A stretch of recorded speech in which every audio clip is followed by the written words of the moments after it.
In 1967, the Tiger Force was unleashed in Vietnam with orders to kill anything that moved. But what happened when these soldiers crossed the line between duty and cruelty? The answer is darker than you'd think. In 1965, the US military created the Tiger Force as part of the 101st Airborne Division, a long-range reconnaissance patrol group. Their mission was to locate and eliminate enemy forces. The Tiger Force was trained to be brutal.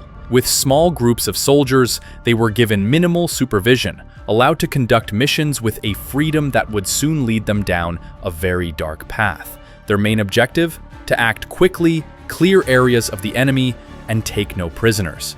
It didn't take long before this freedom began to distort their sense of right and wrong. In the summer of 1967, the Tiger Force was deployed to the Song Ve Valley, a region where the Viet Cong were said to hide. The soldiers were tasked with clearing out the area and sending any remaining villagers to refugee camps. The area was declared a free fire zone, which meant that anything moving could be shot without question. This is where things started to get ugly. While the Tiger Force expected to find Viet Cong soldiers, they found something else: innocent farmers who refused to leave their homes. The soldiers were under pressure to show results, and they took matters into their own hands. One of the first incidents involved a tragic mistake. After an exchange of fire with a local, they discovered that the man they killed was not a soldier, but a farmer. Worse, the man's wife and baby were also caught in the crossfire, and they died as well. The soldiers justified it as collateral damage, but it was a sign of the horrors to come. What followed in the Song Ve Valley was nothing short of madness. The soldiers were no longer concerned with who was the enemy and who wasn't. Civilians became just as much of a target as the Viet Cong. But the Tiger Force didn't stop there. One of the most disturbing aspects of the Tiger Force was their treatment of the villagers who lived in the Song Ve Valley. As they pushed the villagers out, they resorted to violence to make sure they wouldn't return.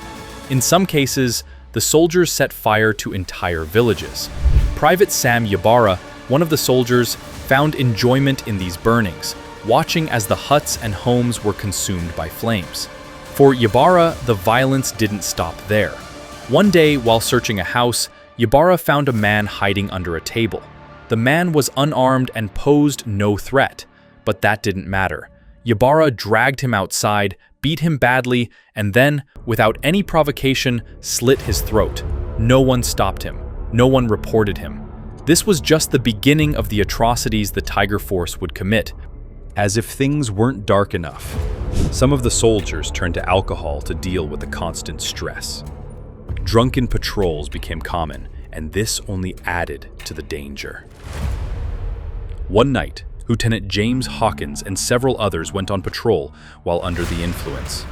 They encountered an elderly Vietnamese man on the road. For no reason at all, they beat him with the butts of their rifles, leaving him in a pool of blood. The other soldiers who saw this were horrified, but Hawkins took matters into his own hands. He shot the old man in cold blood. The next day, Hawkins repeated the same act when two elderly women approached. He shot them before they could even speak. When one of his men asked why he was doing this, Hawkins' response was chilling. "Everything you see in this valley belongs to us." This was the mentality that took over the Tiger Force. But the brutality didn't stop with the old. The Tiger Force continued their rampage through villages, killing without remorse. As the months passed, the actions of the Tiger Force grew more savage. There was no turning back now. If you're finding this story eye-opening, make sure to hit that like and subscribe button and follow for more untold histories. Stay with us as we uncover more dark truths from the past. As the Tiger Force continued to wreak havoc in the Song Ve Valley, their behavior became more disturbing. What began as a military mission turned into something more monstrous. The soldiers weren't just killing, they were collecting trophies from their victims. Private Sam Ybarra, known for his cruelty, began collecting human ears. He wore them as a necklace, proudly displaying them for others to see. He even carried around a jar of vinegar to preserve the ears, replacing the rotting ones on his necklace. The lack of accountability within the Tiger Force made them increasingly brutal. They were given permission to engage with minimal supervision, which led to unchecked violence.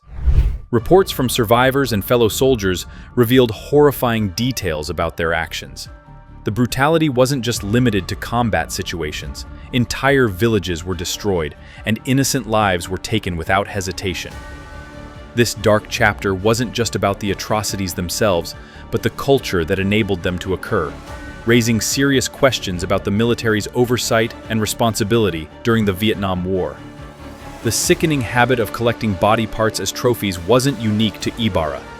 Many soldiers in the Tiger Force began to adopt similar practices, turning war into a twisted game of trophies and brutality. The mentality of the Tiger Force was simple. Civilians were expendable. The line between military target and civilian had long since been erased. It wasn't enough to kill. There was an overwhelming desire to destroy, to leave nothing behind. Soldiers would often claim that anyone they killed was a Viet Cong soldier, even if they had no evidence to back up their claims. They preferred to think of them as enemies so that their actions could be justified, no matter how cruel or senseless. In one particularly horrific instance, 2 elderly blind men were killed because the soldiers accused them of being spies. The soldiers didn't even consider the absurdity of the claim. These men were blind. They couldn't possibly be spying. But in the world of the Tiger Force, evidence didn't matter. What mattered was the violence they were allowed to unleash without consequences. One of the most shocking events in the Tiger Force's history occurred in 1967, when they killed an innocent baby in cold blood. The baby was caught in the middle of a raid when Ibarra, overcome with grief from losing his friend Kenneth Green, decided to take matters into his own hands. He murdered the baby and threatened anyone who had witnessed it. His behavior was becoming so erratic that even the other soldiers were beginning to fear him. By this point, the Tiger Force had gone beyond the point of no return. Their actions were becoming impossible to ignore, and rumors of their atrocities were starting to spread. But what would the military do about it? By 1971, the dark deeds of the Tiger Force were finally beginning to catch up with them. A former member of the unit, disgusted by what he had witnessed, reported the war crimes to the military. The news about the brutal killings and atrocities the Tiger Force committed spread, sparking a formal investigation into their actions. The government, which had been eager to cover up the violence, was now in a tough spot. Despite evidence of torture, murder, and mutilation, the military authorities decided to bury the findings. They ruled that there was no benefit to prosecuting the men who had committed these heinous acts. The Tiger Force had been given the green light to kill anything that moved, and no one wanted to jeopardize the public image of the US military. The soldiers, including the likes of Hawkins and Ibarra, got away with it. The investigation wasn't a complete failure, though. In 2002, journalists Michael Sala and Mitch Weiss uncovered a shocking series of articles about the Tiger Force. They dug into government files that had been classified for decades. The public now knew the truth, but justice never came. Many of the men who were involved in these crimes were dead, and those who were alive didn't face any repercussions. Some even went on to live their lives in peace, like Sam Ibarra, who died in 1982 without ever being held accountable. The story of the Tiger Force is not just about the atrocities they committed, but also about the system that allowed such horrors to occur. This Special Reconnaissance Group was supposed to be an elite force within the US military, specially trained for reconnaissance and quick strikes. However, their mission quickly shifted from military strategy to sheer violence with minimal oversight and the authority to kill without question. While the US military eventually issued some reprimands after the exposure of these crimes, the real consequences for the Tiger Force were non-existent. Only a handful of men were ever held accountable, and the real story of the group wasn't brought to light until decades later. This serves as a chilling reminder of the dangers of unchecked military power and the need for strict oversight and accountability.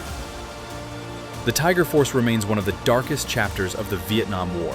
They were supposed to be the best of the best, an elite unit trained to fight in the jungle. But instead of heroes, they became monsters.